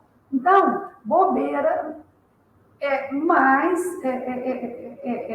nem sei se é bobeira ou não, é novo. E aí, eu acho que não tem nada de errado, e a gente não pode ter receio de perguntar ou de compartilhar as nossas impressões. Então, como você vê tudo isso? Então, como eu vejo, Mayra, e assim, eu vejo como algo crível. Isso pode acontecer, sim. As ferramentas, gente, elas têm uma política de privacidade, que em alguns casos você pode habilitar aquilo que você quer que informações sejam passadas, por exemplo, por esse grande banco de dados, como a Mayra disse, ou não. Acontece que mesmo que você marque que não, esse dado ele está armazenado em algum lugar. Por que ele está armazenado em algum lugar? Porque quando você vai retomar a conversa, ele tem um histórico. Certo? Então, em algum lugar ele está armazenado. Em algum lugar ele pode ter vazamento, como a gente tem vazamento das nossas contas de e-mail, como a gente tem vazamento. Em termos de digital, gente, tudo é possível. Basta que alguém programe para que isso seja feito. Então, esse risco, essa possibilidade de acontecer, essa precaução, a gente tem que ter sim. Principalmente quando a gente está lidando com dados sigilosos, com dados que ainda você não publicou. Você precisa ter esse cuidado, porque pode acontecer. E lembrando que é o seguinte, a gente está tratando de essas ferramentas são todas ferramentas de uma iniciativa privada. Ou seja, uma iniciativa privada ela visa lucro, ela visa ser competitível no mercado. E em se tratando de business, não há ética. Em se tratando de dinheiro, porque essas ferramentas elas vislumbram, e elas são oriundas do capitalismo, é claro, aquilo que Shoshana Zuboff vai falar do capitalismo de vigilância, né? Que toda a nossa vivência se torna dado e dado estruturado. Dado estruturado para que em certo momento vai ser analisado e vai ser preditivo e vai predizer os nossos comportamentos e vai também se voltar em algum momento contra nós no sentido de dar lucro para eles, nos explorar enquanto produtores de conhecimento, porque é um humano que produzir, e a gente está alimentando. Então, por quê? Essa ferramenta só chegou no que porque o humano produziu muita coisa. Produziu conhecimento em toda a extensão da sua humanidade. Então, assim, corre-se o risco? Corre. A gente tem que estar muito atento a isso, né? E tomar muito cuidado com os dados que você alimenta o sistema. É um risco que a gente corre. Muito obrigada, viu? De nada. Nelson, agora a próxima a levantar a mão foi a Maria Cristina, tá? Maria Cristina. Perfeito, Maria Cristina? Oi. Vocês ia perguntar alguma coisa. Nelson, é uma pergunta mais direcionada ao meu trabalho, porque certo. A gente faz pesquisas de dados e, às vezes, as pessoas solicitam para nós alguns artigos e a gente não encontra esses artigos para poder enviar para esse usuário que está solicitando. Então, a minha pergunta é assim, se nós solicitarmos ao ChatGPT e, de repente, encontre esse artigo e nos envie, ele faz isso ou ele tem aí algum critério, alguma ética que impede? Então, você fala um artigo específico ou uma lista de artigos possíveis? Você fala? Não, um artigo específico. Os usuários pedem para a gente, por exemplo, vegetais do Cerrado, só colocando um título. É o título do artigo que foi publicado. Aí, então é o artigo específico, né? Um artigo específico,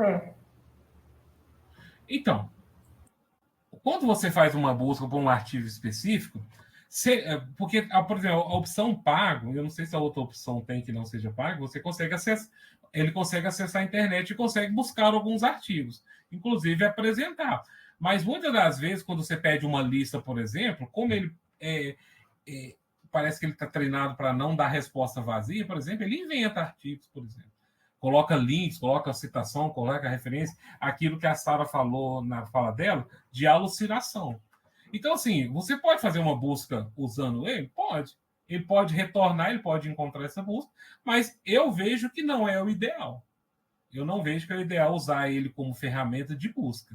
Para ferramenta de busca, eu usaria as outras ferramentas de busca, como o Google, por exemplo, o Google Acadêmico, ou especificamente, principalmente tratando de dados de textos acadêmicos, as próprias ferramentas mesmas de textos acadêmicos, né, de publicações, os próprios repositórios, revistas, o site da biblioteca, por exemplo, que tem uma busca avançada, que ele busca em várias bases que a biblioteca assina, certo? E na CAPES, onde você consegue fazer essas buscas usando elementos de filtro muito melhor do que o ChatGPT, por exemplo, ou qualquer uma IA pode reforçar. Existem algumas outras IAs que fazem busca de referencial teórica, aí a gente tem que pegar especificamente essas ferramentas para fazer um teste. Mas especificamente usar o ChatGPT para isso, eu não aconselharia, não. Tá certo? Tá certo, obrigada. Nelson, a Evanice agora pergunta, tá? Tá bom, obrigado. Vanice? É que eu gostaria de complementar entre as IAs, né, que eu já testei, eu gosto muito da Perplexity, porque você faz a pesquisa, ela já traz, né, algumas referências, né, de publicações, e a gente tem a oportunidade de ir lá e consultar, né, a veracidade dessas informações. Então, eu confesso que eu ainda não usei essa ferramenta, certo? Mas eu tenho ouvido falar dela muito bem nesse sentido, de fazer as buscas. Então, assim, você acaba utilizando ferramentas diferentes para ações e funções diferentes. Então, você usa a Perplex, por exemplo, para buscar referencial teórico, usa uma outra IA para criar uma imagem, usa o ChatGPT para estruturar tópicos, textos. Então, a gente ainda não tem uma ferramenta que seja eficiente num todo. Então, a gente vai utilizando as que nós temos. Então, quanto mais... A Sara também mostrou um site, eu acho que é Future, alguma coisa, que é bem interessante, que lá tem uma infinidade de IAs para uma infinidade de funções diferentes. Né? O grande avanço em termos tecnológicos que as pessoas que desenvolvem IA querem chegar é numa IA que a gente chama de uma IA geral, que consegue fazer num único lugar muitas coisas. Eu não vou dizer tudo, porque tudo é muito, mas muito mais do que essas fazem hoje. Tá? Então, utilizem ferramentas distintas, porque cada ferramenta ela tem um foco. A Perplexity, o foco é esse. É buscar literatura. Você tem, por exemplo, o chat PDF, que você consegue interagir com o PDF. Se você jogar um arquivo PDF aqui no chat GPT e pedir para ele fazer a leitura, ou seja, ele lê o arquivo e depois você fazer perguntas para ele, ele vai te dar algumas respostas. Mas, claro, você depois tem que ir lá conferir para ver se realmente esse texto, o que ele falou ali, por exemplo, tá certo. Você tem um artigo muito grande, aí você dá um contexto para o chat GPT, por exemplo. Olha, eu quero verificar esse artigo, porque eu estou com um tempo curto, eu não consigo ler ele todo, porque num levantamento de revisão você vai verificar se esse artigo serve para você ou não. Você pode carregar, serve ou não. Você pode carregar aqui através do sistema, né? Você tem um anexar, você anexa o arquivo PDF, ele faz a leitura, e você, a partir do contexto que você deu para essa pesquisa, você verificar se tem alguma citação lá, algum texto, algum trecho que condiz com a sua citação. Aí ele fala, olha, tem esse trecho aqui, tem aquele, tem aquele, tem aquele outro, tem aquele outro. Aí beleza, você dá, opa, esse texto aqui ele tem uma possibilidade de me ajudar muito. Então esse eu vou ler ele como um todo, para que eu possa verificar se aquilo que ele me deu ali enquanto informação realmente está certo. Aí beleza, está certo? Aí eu utilizo o texto. Tá certo? Então usem ferramentas distintas para esse fim. Ok, perfeito, Nelson. Antes da Sara falar, a Andréia, ela tem um questionamento. Eu tenho muita dificuldade na escrita formal. Na pós-graduação, estou sofrendo um pouco. Eu posso pegar o texto que eu escrevi e pedir a IA somente para corrigir e deixar a minha própria escrita de forma mais clara, organizada? Se sim, qual comando devo dar para isso? Ah, tá. Então, Andréia, né? Andréia, interessante a sua pergunta. A escrita, né, a linguagem falada ou escrita, ela é uma habilidade que a gente adquire ao longo de toda a nossa vida. A partir da nossa vivência de mundo, a partir dos nossos estudos, da nossa leitura e da nossa prática de ler e de escrever também. Né, você diz que está sofrendo um pouco com essa questão. Isso acontece com a gente também que escreve, né? Todo mundo já passou por esse momento de bloqueio, de não conseguir escrever, de não conseguir produzir. Mas o que você pode fazer, por exemplo, quando você escreve seu texto, se você quiser lançar o texto, inserir o texto no ChatGPT e pedir para ele corrigir, você pode pedir tanto para ele corrigir, por exemplo, gramaticalmente, né, verificar se tem alguma palavra errada ou não, pedir para ele corrigir, por exemplo, pontuação, as vírgulas. E você pode pedir, por exemplo, para ele corrigir, mas não alterar nenhuma palavra sua. Por exemplo, você pode escrever para ele de forma linguagem natural mesmo. Olha, corrija gramaticalmente o meu texto. No entanto, não modifique nenhuma palavra. Então, ele vai só corrigir as palavras que talvez estiver errado, a pontuação que estiver errado, entendeu? E sem mudar as suas palavras. Lembrando, você pode pedir para ele também, por exemplo, verificar se o seu texto tem coerência. Ou se o seu texto está, por exemplo, conflitante em alguma parte. Claro que você não deve lançar o texto todo. Lance o texto por parte. Certo? Então, o que acontece? Você joga o texto lá e escreve para ele. e dá o comando, o prompt, né? Que é em linguagem natural. Verifique se o texto tem incoerente, e caso não tenha, aponte, justifique por que não tem coerência. Aí ele vai fazer a correção, vai apontar o que não está coerente, e a partir desse apontamento que não está coerente, você faz a correção.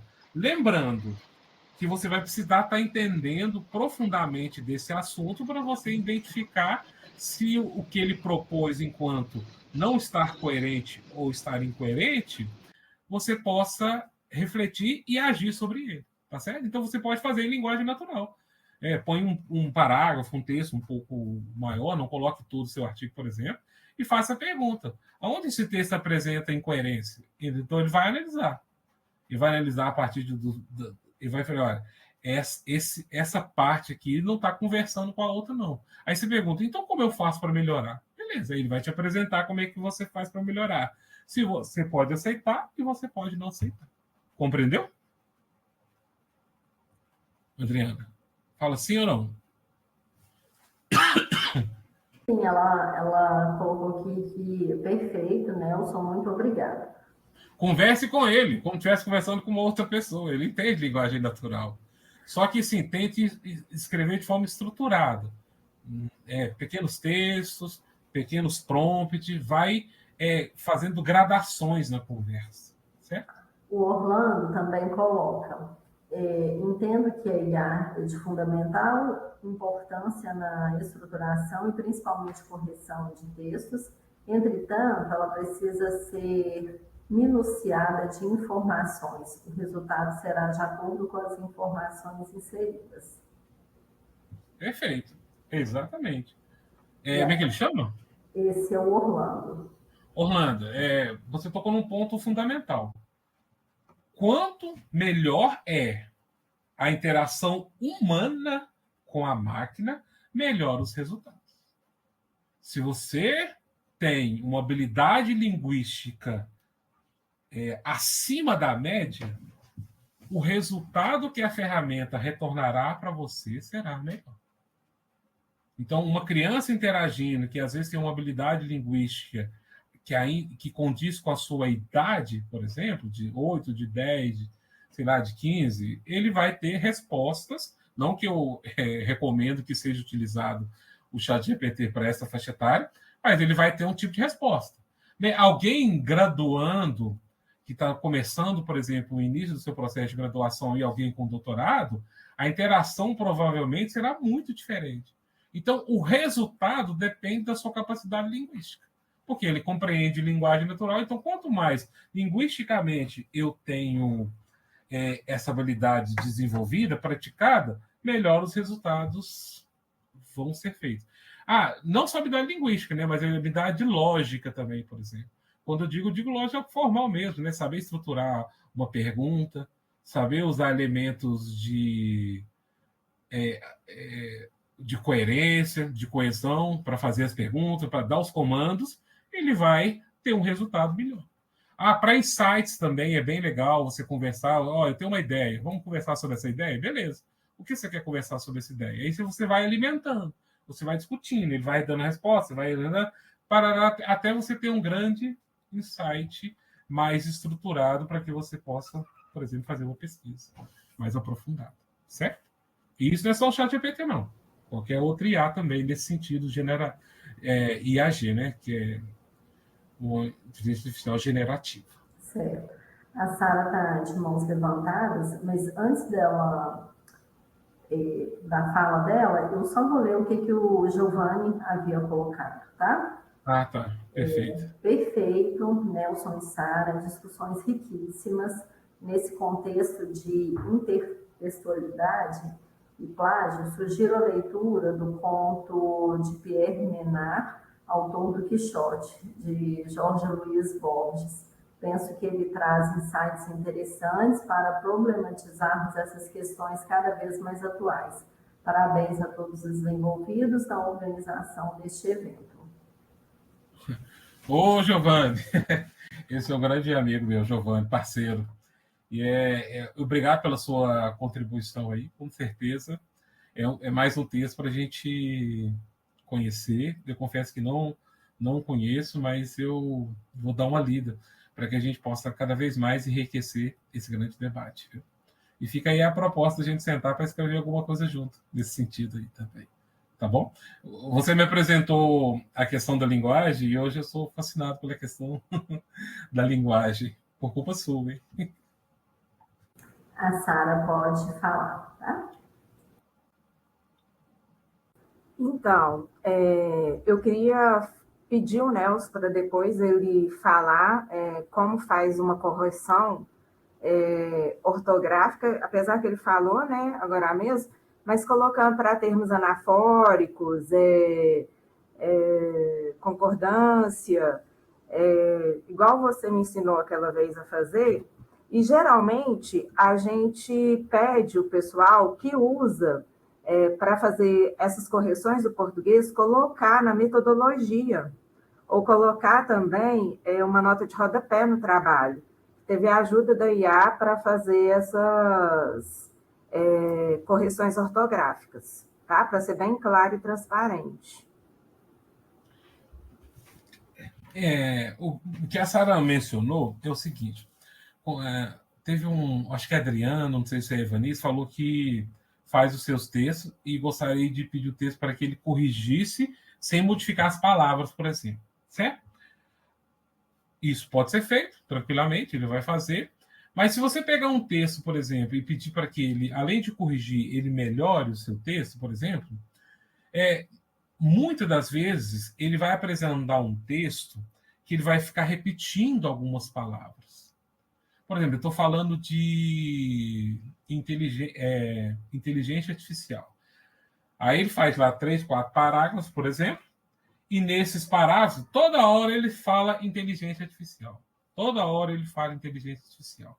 E isso, em termos de conhecimento léxico, deixa o texto empobrecido. Então, o que você deve fazer? Pedir para que ele, por exemplo, use termos anafóricos. O que são esses termos anafóricos? São termos que vão remeter àquele termo principal sem usar esse termo principal. Por exemplo, eu falei inteligência artificial. Aí um outro parágrafo, eu vou falar dela de novo, em vez de eu falar inteligência artificial, por exemplo, eu falo esse sistema, por exemplo.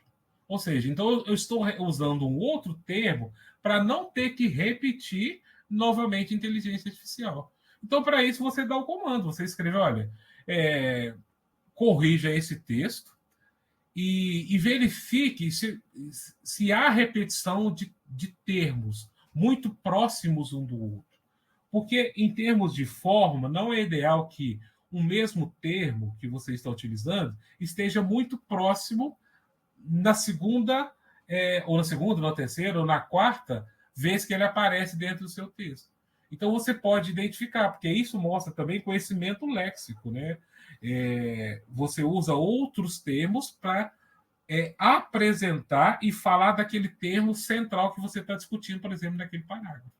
Então, como eu faço? Eu falo, olha, verifique se os termos estão... verifique quais os termos estão se repetindo no texto. Beleza, ele vai verificar. Ele verificou. Agora, por exemplo, sugira outros termos que a gente possa substituir. Ele vai substituir. Aí você verifica qual você vai usar para substituir. E com isso, você vai aprendendo. Você vai aprendendo com, opa, então esse termo aqui eu posso substituir por esse? Posso. Então, quando você faz esse tipo de interação e você não delega para ele toda a função, você acaba se retroalimentando de conhecimento. E você vai produzindo conhecimento, vai ampliando o seu conhecimento. Tá certo? Então, a gente usa muito essa função. Ficou claro, Sara? Não sei se eu consegui ser claro. Ficou claro. Tá bom. Nelson, Mais alguma... Não, a Renata, né? Ela havia perguntado onde que vai ficar disponível o vídeo, tá? A voz, né? Vai ficar, para todos assim que tiverem dúvidas, vai ficar disponível, gente, no YouTube do Sistema de Bibliotecas. Na página da biblioteca, vai lá em bibliotecas.uf.br E lá tem as redes sociais e YouTube, tá? Então, deve disponibilizar dentro de alguns dias, porque demora um tempo para fazer a edição, né? E aqui também a Mirtes, né? Colocou parabéns pelo tema e pela palestra, tá? A Evanice, né, tinha colocado, mas ela já falou que tem muita dificuldade em usar a IA, sempre acho que todos vão perceber, né? Então são comentários, tá, que foram colocados, mas todos parabenizando a palestra. É isso aí, pessoal. Então, assim, a gente agradece. Tem mais alguma pergunta, Yara? Acho que não, né? Não, a Vânia está digitando, mas... Ah, tá. Enquanto a Vânia vai digitando, a gente vai conversando um pouquinho aqui. E a Mara Então, pessoal, colocou aqui também. Parabéns, Sara e Nelson, pelo tema e palestra. Gostei muito. a gente também ficou muito feliz, né, com a possibilidade de conversar um pouquinho com vocês sobre essa questão da escrita acadêmica e da inteligência artificial. Dizer que o trabalho da Sara está publicado também no repositório do IFTM, então ela traz mais aprofundamento dessa questão do uso da inteligência artificial para a escrita acadêmica, né? Aquilo que ela construiu na sua pesquisa. Então, quem tiver interesse no acesso, é bem interessante a pesquisa, porque ela fez uma pesquisa com os professores, tem a impressão dos professores, eu acho que vale bastante a leitura. E dizer que as perguntas foram muito interessantes. O que a gente falou que ele não se esgota, de forma alguma. Existem outras possibilidades, outros olhares também. Eu acho que é importante a gente dialogar com outros olhares, outras perspectivas também. E fica o convite também para a sequência da Semana Nacional, da Semana do Livro da Biblioteca, né, do Sistema de Biblioteca. Tem muitos outros eventos.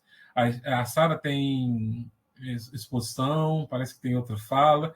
Eu tenho uma outra fala junto com o Giovanni também, que está fazendo pós-doutorado na USP sobre desinformação, vai ser bastante interessante, no dia 24. Tem outros eventos ao longo dessa semana. Eu acho que o mês inteiro tem evento. Então, participem, né? A gente tem trabalhado dentro do sistema de biblioteca para cada vez mais a gente estar próximo dos alunos, da comunidade acadêmica, e a gente poder ser protagonista nesse sentido de produção de conhecimento também. Tá certo? Então, agradeço a oportunidade, aqueles que trabalharam mais à frente para poder que essa semana acontecesse, o Sistema de Biblioteca, a Universidade Federal de Uberlândia, e agradecer a Mayra também, a todos que estiverem envolvidos, né? Talvez eu vou falar nome aqui, eu vou esquecer, então a Ana Letícia, a Sara pelo convite, parceria como sempre, parceria na vida e parceria na parte acadêmica também, e do conhecimento, de estudo, de trabalho, e te parabenizar também pela sua dedicação frente ao trabalho que você tem realizado à frente da Biblioteca do Glória. E aos bibliotecários, de modo geral, que estão trabalhando aí bastante para que essa semana aconteça, tá bom? E todos aqueles que estão envolvidos diretamente com a semana. A Evanice, ela colocou aqui um bate-papo sobre as normas da BNT, né? E a Sara vai ter um momento que ela vai falar, né, sobre as normas da BNT junto com outra convidada.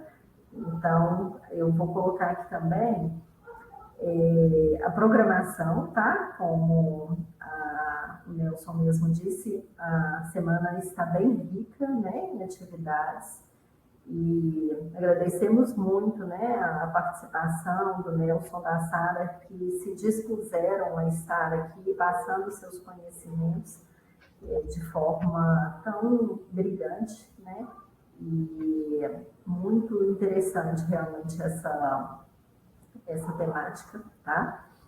E a gente continua, né, com a programação. Em notas compartilhadas estão tá o link para toda a programação da Semana Nacional do Livro da Biblioteca. Vou pedir a gentileza de vocês não esquecerem de preencher o formulário, né, da lista de presenças, porque os certificados serão feitos baseado no formulário que vai ser preenchido. O formulário vai estar disponível em torno de 2 meses, tá? No portal também, aqui em notas compartilhadas, estão todas as informações. Vou compartilhar o que eu coloquei em notas compartilhadas aqui também no chat, porque fica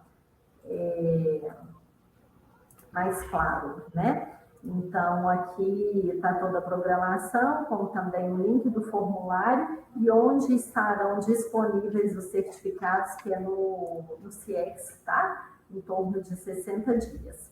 Mas, desde já, agradeço a oportunidade de mediar e parabenizar os ministrantes, como também a direção da biblioteca, né, na pessoa da Mayra, como também na pessoa da Ana Letícia, que está na coordenação do sistema de bibliotecas. E aí eu passo para vocês e encerro a minha fala.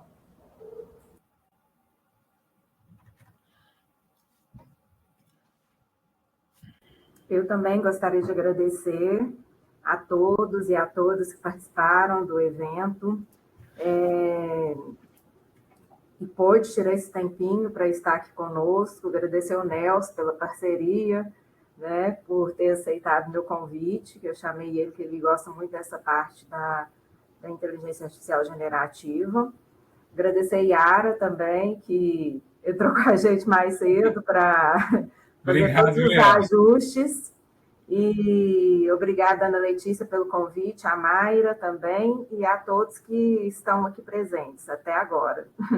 Obrigada, gente.